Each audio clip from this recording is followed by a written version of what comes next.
Imagine for a moment that you've traveled to 19th century Paris. The light of gas lamps flickering beneath a veil of fog, lengthening shadows, harsh air. A man working alone in a small study on the third floor of an old stone building. On his desk sits a bottle of black ink, melting candles, and an open thick book. Written in gold letters on the book's cover, Sanctum Regnum, the sacred ritual of kingship. And that man? Eliphas Levi, the figure known as the father of modern occultism. Levi raises his pen and writes one of the most controversial sentences in history. The tarot is the alphabet of the universe. This sentence would shock Freemasons, occultists, the church, and scientists alike. Because according to Levi, the tarot isn't just a divination tool. It's the key to the universe's cosmic mechanism.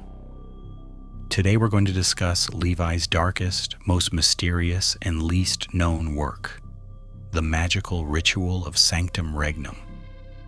We'll unlock the door to forbidden rituals and ancient secrets together. But first, a warning. If the door doesn't open, it's not worth forcing. Otherwise, someone from inside will push us back. This is our rule.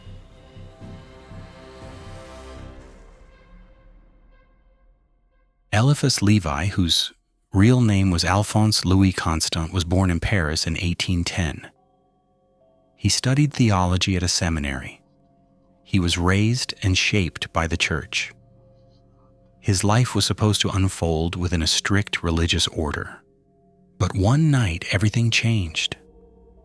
Levi realized there was a connection between the order of creation described in sacred texts and the perfect mathematical structure of the universe. And he believed this connection was far deeper than what the church portrayed. The clergy found these ideas dangerous. They rejected Levi. Levi left the church. He then studied all texts on alchemy, Cabala, Freemasonry, tarot, Hermeticism, theurgy, and demonology. Secret societies across Europe began inviting him. Levi soon became the leader of the 19th century occult revolution.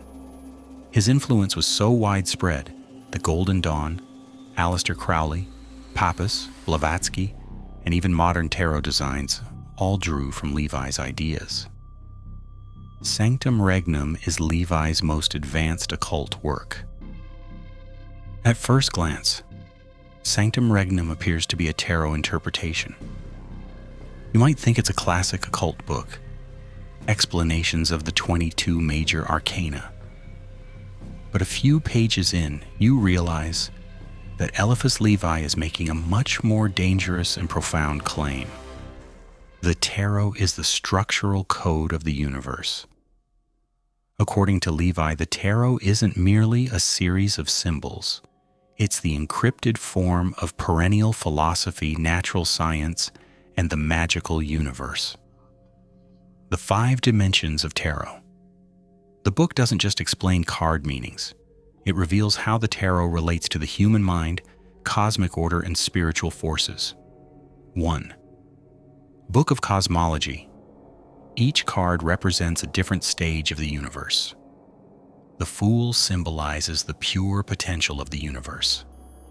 The 22 letters represent 22 creative vibrations.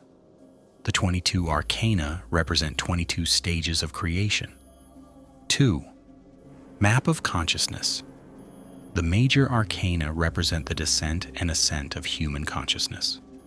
Each card represents one of the 22 fundamental states of the human mind. 3. Magical guide. Each card is a portal of magic. Levi specifically emphasizes this. The tarot is the key to the hidden metaphysical mathematics that organizes forces in the universe. 4. Journey of initiation. When arranged sequentially, the cards form the student's journey of inner transformation, from the Fool to the Magician, from the Magician to the High Priestess, from there to the world, the soul's evolutionary journey. 5. Ritual system. Levi uses each card as an active ritual tool. Some cards are for protection, some for invocation, some for mental elevation. A quote from the book: "The universe, consciousness, and destiny can be explained by the 22 major arcana." In Sanctum Regnum, each card is processed on 5 levels. 1. Philosophical meaning. The magician represents will. The high priestess represents secret knowledge. The emperor represents order. Death represents transformation. The tower represents collapse and rebirth, and the star represents hope. 2. Magical power. Each card carries a type of power.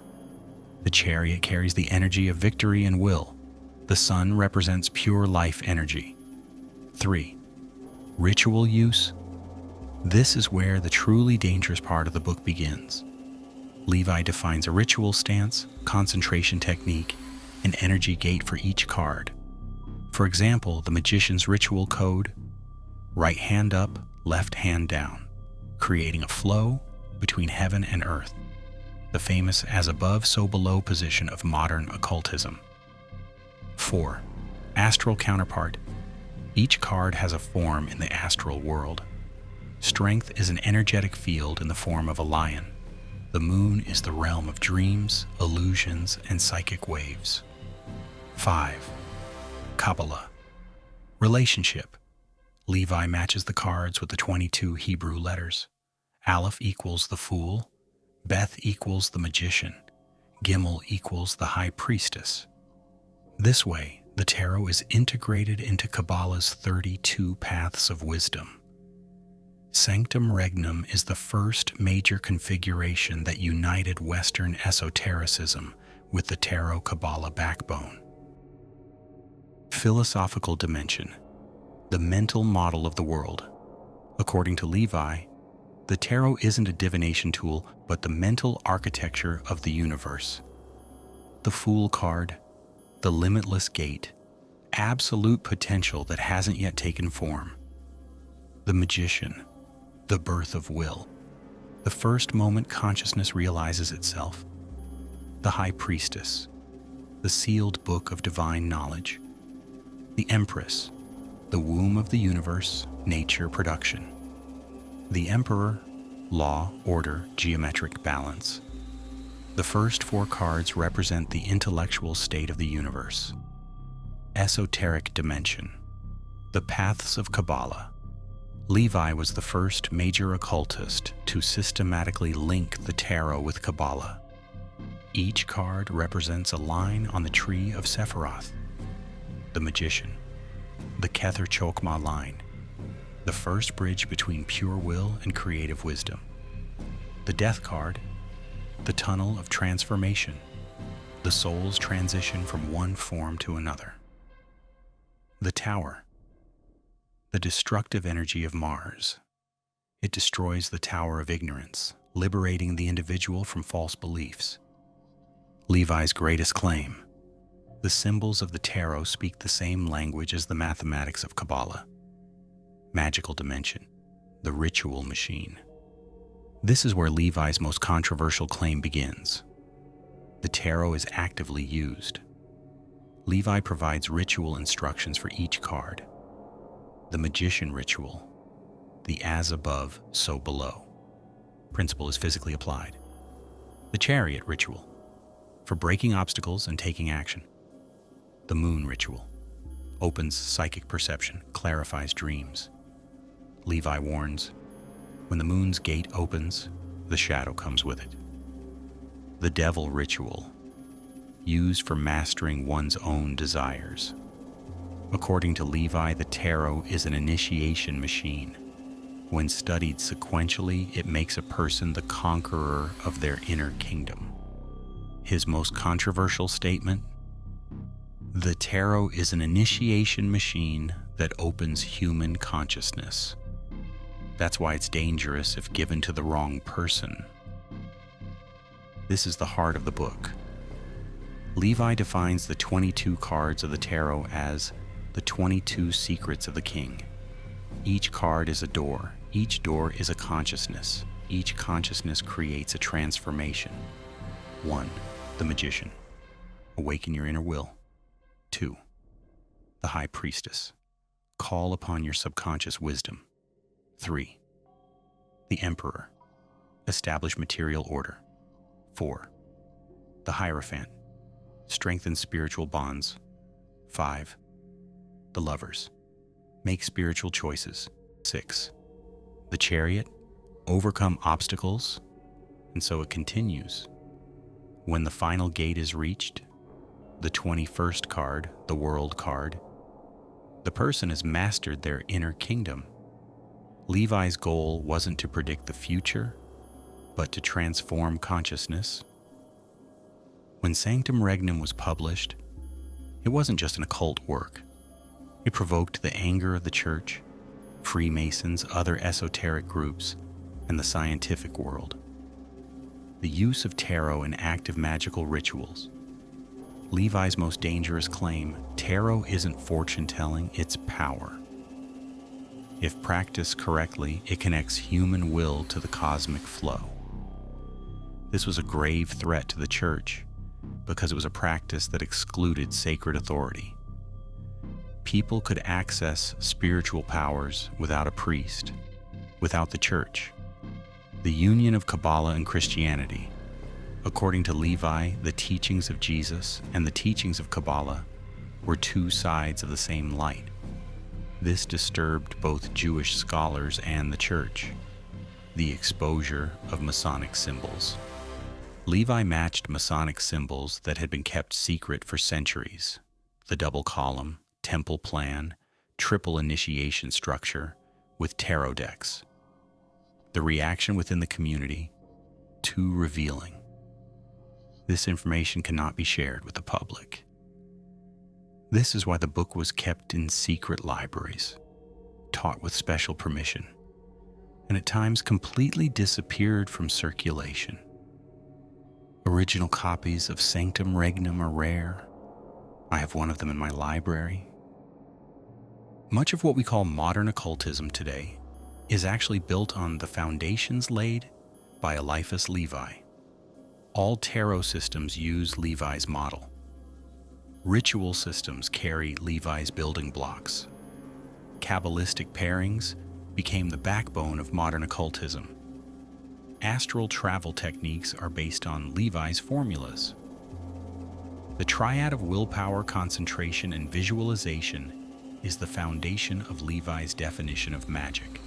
Like it or not, know it or not, Levi's ideas lie at the root of modern movements like manifestation. Without Levi, the tarot wouldn't be this systematic. Cabala wouldn't have entered Western esotericism. Golden Dawn wouldn't have been founded. Crowley's system wouldn't exist.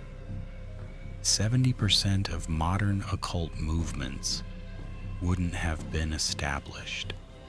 Sanctum Regnum isn't just a book. It's the invisible constitution of the Western esoteric tradition. Today we've opened the doors to the magical ritual of Sanctum Regnum, one of Eliphas Levi's most mysterious, most controversial, and most influential works. This book isn't just a tarot interpretation. It's a ritual, an initiation, a journey of consciousness. What Levi is trying to tell us is this: if you want to understand the universe, you must first learn to rule your own kingdom. Because the true divine kingdom isn't outside, but within. Let's meet in the comments. We're curious about your thoughts. And remember, some doors, once opened, cannot be closed again. Some knowledge should not be learned. Some names should never be spoken.